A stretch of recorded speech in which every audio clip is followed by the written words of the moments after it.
दारगभोरवष्ठीव पदष्ठीव नक्तं दिव रात्रिं दिव हर दिवसरे जस निष्ठेयस पुरुषार्युषत्यायुष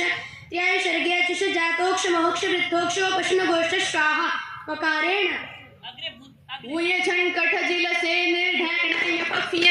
ठगोरियण त्रिचार स्वर्च कुमुदका चत्रिण प्रेक्षास्म सखि संकाश बल पक्ष करणे सुतंगम प्रदिन वराह कुमुदादिभ्यः यकारेण यरुनुनासिकेनु नासिको वा वकारेण विभाषा वृक्ष मृग तृण धान्य व्यंजन शकुण्डेश्व बडव पूर्व बडाधरोत्तराणाम मकारेण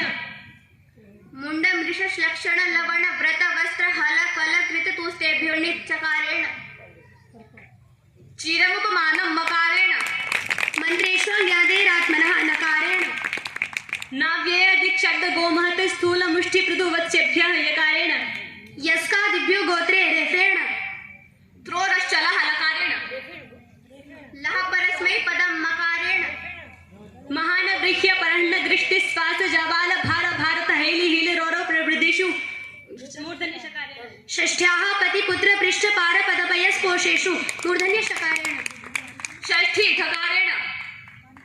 ठस्येकः ककारेण गुरु गार्ह पत रिक्त गुर्व सूत रस्ति अश्लील दृढ़ रूपा पारे वडवा तैतिल कद्रु पण्य कंबलो दासी भाराणाम च चकारेण चजोको घिण्यतोः तकारेण तुल्यार्थ तृतीय सप्तम्युपमानाव्यय द्वितीय कृत्यः यकारेण उत्तमं शोभनं धन्यवादः। अलं छात्राणां कृते